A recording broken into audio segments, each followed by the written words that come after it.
Salut tout le monde, je vous retrouve aujourd'hui pour une nouvelle vidéo et plus précisément pour un tag. J'avais envie de vous faire dernièrement le tag End of the Year Book Tag que j'ai vu sur la chaîne Books with Emily Fox. Je vous mettrai évidemment sa chaîne en barre d'infos si vous ne la connaissez pas et que vous aimez les chaînes booktube anglophones. J'avais envie de vous faire ce petit tag parce que déjà je ne fais pas souvent des tags, mais aussi parce que c'est la fin de l'année qui approche doucement mais sûrement et ça me permettait de faire un petit bilan avec quelques questions et d'en parler de bouquins avec vous. J'ai donc traduit les questions moi-même, mais je ne sais pas si déjà des booktubeurs francophones ou des booktubeuses avaient déjà repris ce tag, donc il est possible que les questions diffèrent un tout petit peu, mais le principe reste le même, donc c'est parti. La première question c'est: y a-t-il des livres que tu as commencé mais que tu n'as pas encore terminé et que tu aimerais éventuellement terminer pour la fin d'année? Je commence rarement des livres sans les terminer, donc moi je vais vous présenter mes lectures en cours. Ma lecture de chevet, ou plutôt ma relecture du moment, quand j'en ai envie, quand je suis dans le mood, il s'agit de Goodbye Things on Minimalist Living de Fumio Sasaki. C'est ici un livre de non-fiction sur le minimalisme, c'est en anglais, mais il est paru aussi en français. Ici Fumio Sasaki, c'est un japonais qui a repris et qui a appliquer à sa vie le fonctionnement du minimalisme, la pensée minimaliste, et ici il nous explique en fait tous ses conseils, toute son histoire par rapport au minimalisme. Il va aider les gens qui souhaitent s'y lancer avec plein de conseils, plein d'idées. Voilà, donc c'est une sorte de guide un peu pratique avec un côté quand même non-fiction parce qu'on a son histoire sur comment cet homme est passé de maximaliste à minimaliste. C'est un livre que j'avais beaucoup aimé pendant ma première lecture, qui avait été un coup de cœur. Je suis moi-même quelqu'un qui essaye d'être minimaliste. Il faut savoir que minimaliste, c'est pas un objectif, mais c'est plutôt une aventure. C'est un processus qui n'a pas forcément une fin en soi. Et du coup, j'ai adoré ce livre, donc j'avais envie de le relire. J'en suis à peu près à la moitié, donc mon idée c'est de le relire tranquillement et de le finir pour la fin d'année. Le deuxième livre, c'est aussi un livre de non-fiction que j'ai commencé il y a seulement quelques jours et qui me passionne énormément. Il s'agit de Réinventer l'amour de Mona Chollet aux éditions Zone. Si vous ne connaissez pas Mona Chollet, c'est une journaliste ainsi qu'une essayiste qui a notamment écrit le livre à succès il y a quelques années, Sorcière, la puissance invaincue des femmes, et c'est sa nouvelle sortie qui est sortie en octobre 2021 et je suis ravie en fait d'avoir pu le commencer aussi rapidement. C'est ici donc, tout est dit dans le sous-titre, comment le patriarcat sabote les relations hétérosexuelles. Donc ici, la place du patriarcat dans nos relations hommes-femmes amoureuses, l'adoption qu'on doit avoir au niveau de l'amour, est-ce qu'on peut être féministe tout en ayant une relation hétérosexuelle? Bref, ce sont des sujets parmi tant d'autres qui sont accueillis ici, qui sont abordés par l'autrice dont j'avais déjà adoré Sorcière, donc je suis ravie de la retrouver ici avec son écriture et ses réflexions. En tout cas pour l'instant j'ai lu une centaine de pages et j'aime beaucoup les propos de l'autrice dans lesquels je me retrouve énormément et j'ai hâte de continuer cette lecture. La deuxième question c'est: as-tu un livre automnal pour faire la transition tranquillement vers la fin de l'année? Ici c'est pas un livre qui est particulièrement automnal, mais en fait c'est la série en elle-même. Il s'agit de Anne de Redmond de Lucy Maud Montgomery aux éditions Monsieur Toussaint Louverture.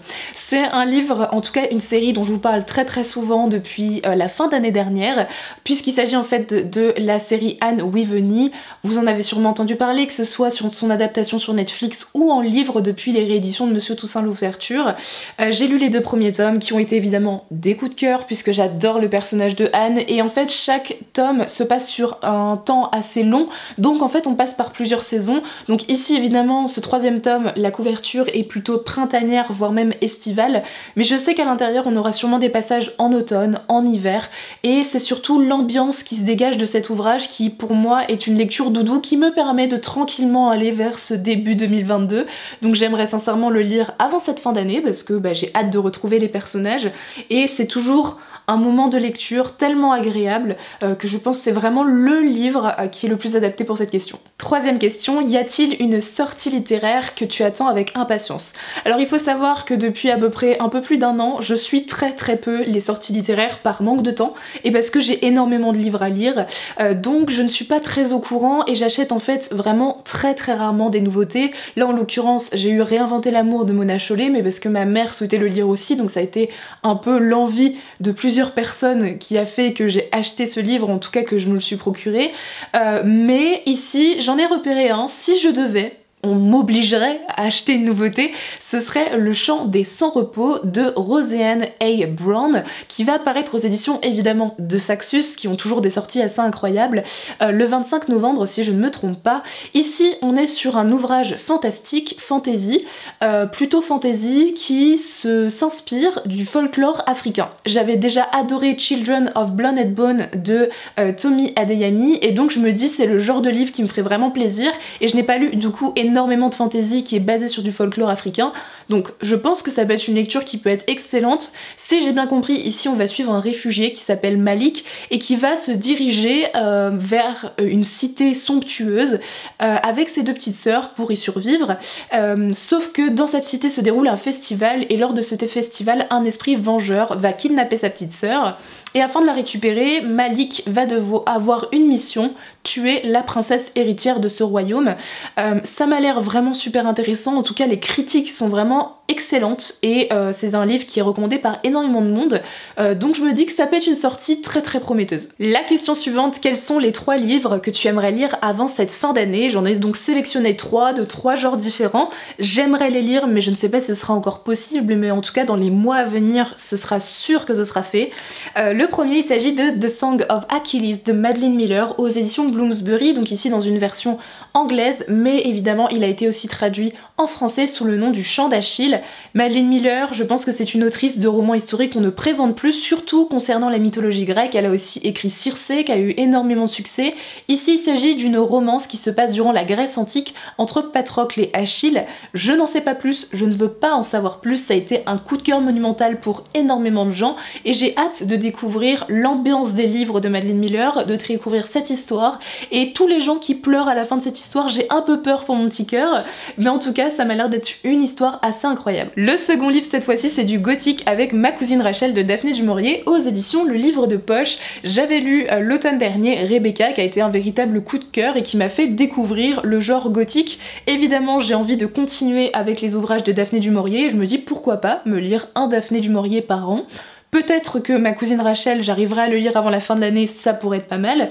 Mais ici, c'est aussi un ouvrage qui est parfois même plus apprécié que Rebecca, notamment par Paper Palace qui en fait clairement la propagande, et je suis tombée en plein dans le panneau en achetant ce livre et en voulant absolument le lire.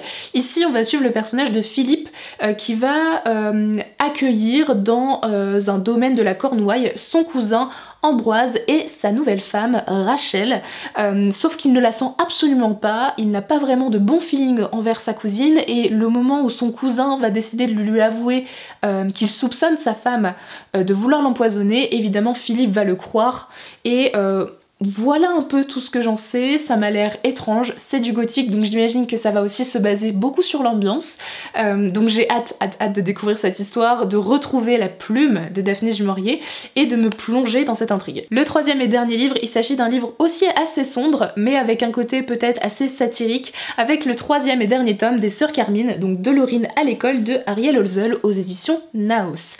Ici c'est un livre qui mélange un peu Tim Burton, Edgar Allan Poe en termes d'inspiration. On va suivre 3 sœurs, donc on va suivre ici dans ce troisième tome Dolorine qui est la plus petite, dans leurs aventures. C'est un livre avec beaucoup d'humour, très étrange, voire parfois grotesque, que j'avais adoré, et j'avais très envie de le lire pour Halloween. Évidemment je n'ai absolument pas eu le temps avec mes cours, mais je me dis ça serait pas mal de le lire avant cette fin d'année, et ça me permettrait aussi de terminer une saga. La question suivante c'est: y a-t-il un livre qui puisse encore te surprendre et devenir ton livre favori de l'année? Ici c'est une question assez dure mine de rien, parce que déjà avoir un coup de cœur, mais en plus que ce soit le livre favori de l'année, c'est quand même beaucoup d'ambition pour un seul livre, mais un livre qui pourrait vraiment être un coup de cœur. Je ne sais pas encore une fois si j'aurai le temps de le lire cette année, mais il me fait très très envie. Il s'agit du premier tome de la saga The Bone Season de Samantha Shannon, donc Saison d'os, aussi aux éditions de Saxus. J'avais adoré Le Prieuré de l'Oranger, qui avait été un coup de cœur, voire même une de mes meilleures lectures de l'année 2019 si je me rappelle bien. Et évidemment j'ai très envie de lire The Bone Season, qui est la saga qui a fait connaître cette autrice, qui est une saga qui mêle fantasy et science-fiction. J'avoue ne pas trop en savoir plus. Ici je sais seulement qu'on est en 2059, qu'on va suivre Paige qui travaille dans une organisation criminelle et qui a le pouvoir de lire dans l'esprit des gens. Évidemment donc c'est une fugitive, elle ne doit pas se faire attraper par le pouvoir, mais évidemment elle va se faire attraper et elle va être envoyée dans une colonie dans les anciens territoires d'Oxford. Je ne veux pas vous en dire plus parce qu'en fait souvent les résumés de Deux Saxus sont extrêmement détaillés et je trouve que ça gâche une partie du plaisir, mais en tout cas le cadre de cette histoire a l'air incroyable. Je n'ai aucun doute sur le fait que l'imagination de Samantha Shannon va me surprendre, j'ai hâte de retrouver sa plume et puis de me plonger dans cet univers dont j'entends tellement parler. Ça m'a l'air vraiment assez incroyable et puis l'objet livre est absolument sublime, donc j'ai hâte de m'y plonger et de découvrir si cette histoire est à la hauteur du prieuré de l'Oranger. La dernière question c'est: as-tu déjà fait des objectifs livresques pour l'année 2022?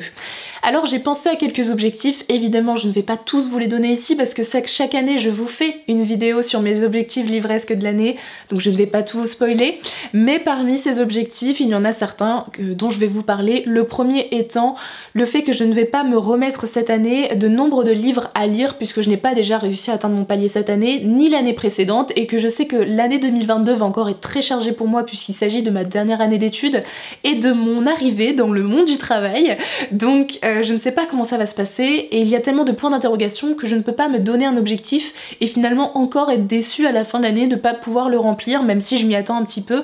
Donc cette année, pas d'objectif Goodreads, je vais lire encore une fois pour le plaisir à mon rythme, mais je ne vais pas m'imposer un chiffre. Dans les autres objectifs, j'ai envie de continuer à diversifier mes lectures.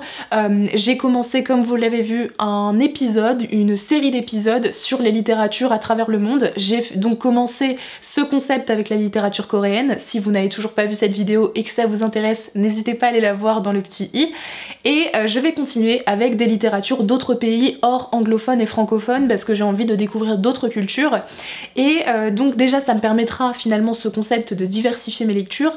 Et puis j'aimerais aussi diversifier les genres que je lis et surtout les genres que j'adore et que je délaisse tout le temps, qui sont souvent la science-fiction et l'historique, parce que ce sont des genres que j'aime beaucoup, mais j'ai tendance à privilégier en ce moment, parce que c'est mon mood et que je m'écoute dans mes lectures, mais j'aimerais aussi aller un peu plus vers ces genres parce que je sais que je passe souvent des bons moments et que j'ai tendance à privilégier le fantastique fantasy ou la non-fiction. Voilà, j'aimerais un peu diversifier et retrouver ces genres que j'aime tant. Mais évidemment, je vous donnerai mes autres objectifs dans la vidéo qui y sera consacrée. Voilà tout le monde, ce petit tag est terminé. J'espère sincèrement qu'il vous aura plu, qu'il vous aura peut-être donné des idées de lecture pour cette fin d'année. N'hésitez pas à le faire en commentaire, à me donner vos pages Instagram, vos pages de blog ou bien vos vidéos YouTube où vous le faites. Ça serait super top et moi j'adore voir vos réponses à ces tags. Je vous dis à très bientôt dans une prochaine vidéo. Bye!